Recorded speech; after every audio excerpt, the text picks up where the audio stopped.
bisyo ng nakamamatay, di ba? Ilang beses ba ako nagmakaawa sa'yo para tigilan mo yan? Ilang beses ba akong umiyak at nagbabaka sakali na pakinggan mo ko? Pero wala kang ginawa.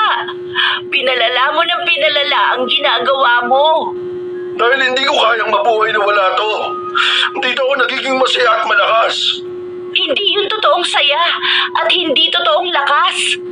Pinaparamdam lang sa'yo ng pansamantala hanggang sa malulung ka na para hindi ka na makaalis. Pero ang totoo niyan, unti-unting sinisira niyang bisyo mo ang tunay na saya. Ang tunay na kalakasan mo. Inuubos ka na niyang bisyo mo. Kung totoong masaya ka dyan, hindi ka sana problemado ngayon. Pansamantalang pagtakas sa realidad ang hatid sa'yo ng droga. Pati kaming pamilya mo nawala na sa'yo.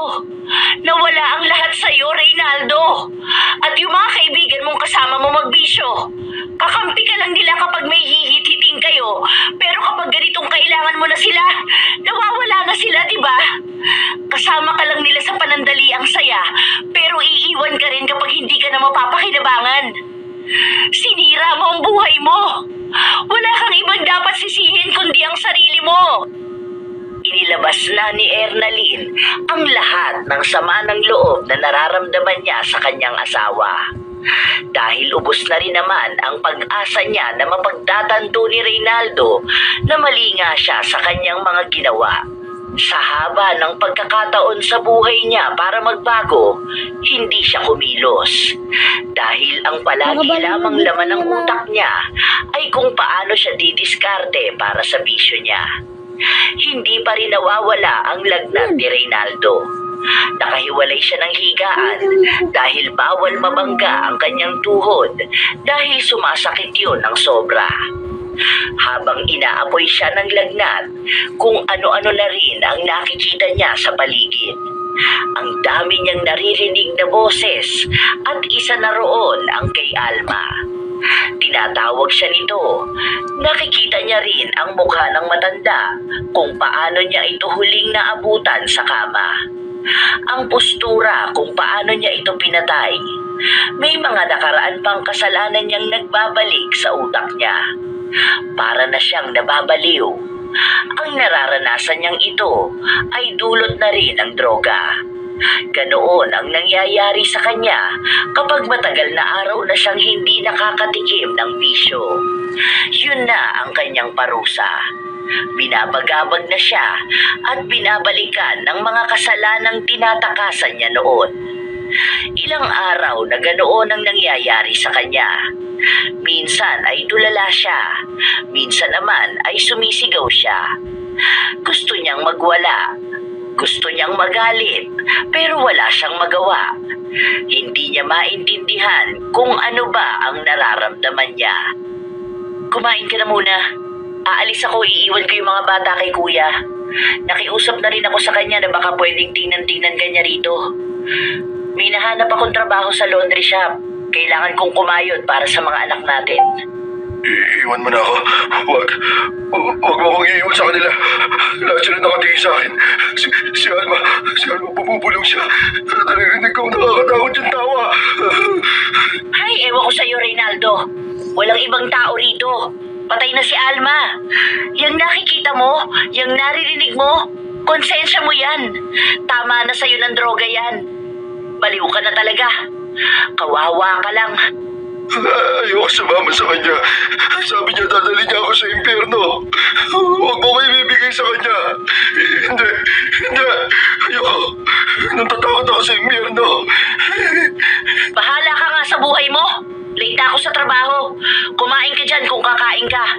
Hindi na rin naman kita maaalagaan. Kapag nakahanap na ako ng mas magandang trabaho, aalis na kami ng mga bata. Hindi ako bibit-bit ng problema. Gusto ko ng bagong buhay kasama sila. Walang adik, walang baliw. Huwag ka alis. Huwag mo akong iiwan kay Alma. Ayun siya. Hindi niya ako tinatantanan. Bahala ka! Wala akong pake kung di ka niya tantanan. Sumama ka na sa kanya sa impyerno.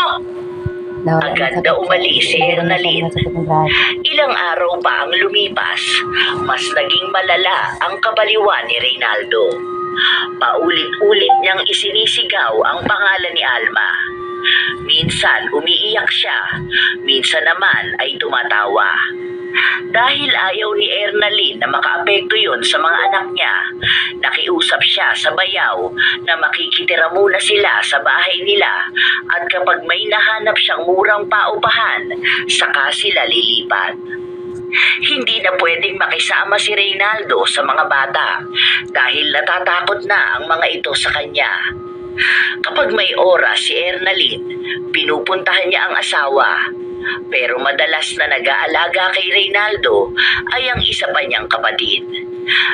Pero hindi rin siya natitiis ng mga ito. Hanggang sa nakahanap ng magandang trabaho si Ernalyn sa syudad, kung saan libre na rin ang tutuluyan niya. May kamag-anak siya sa syudad, kaya doon naman siya humingi ng tulong para pwede niyang pag-iwanan ng mga anak. Mahirap para kay Ernalyn na itaguyod ang dalawa niyang anak, pero kailangan niya yung gawin. Kung hindi, pare-pareha silang dadalhin ni Reynaldo sa pagkabagsak. Ito na ang huling araw na magkakasama tayo. Aalis na ako. Kailangan kong buhayin ang mga anak natin at hindi ko yun magagawa kung nandito lang ako palagi. Dito sa tabi mo. Sorry, pero oras na para kami naman ang makalaya. Alam mo kung gaano ako nanghihinayang sa pagsasama nating dalawa. Pero ganun talaga eh. Hindi na kita matiis. Mahirap pa rin to para sa akin.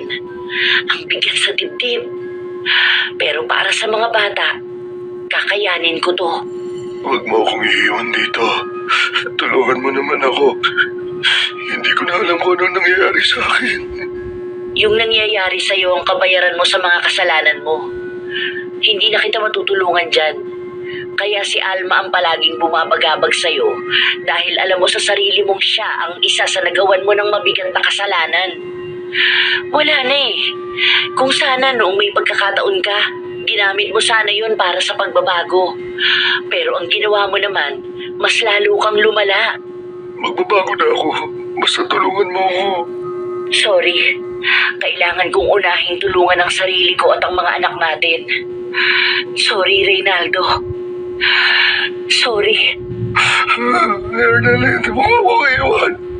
Ernalyn, pangako magbabago na ako. Ernalyn! Kahit na anong pagmamakaawa ni Reynaldo,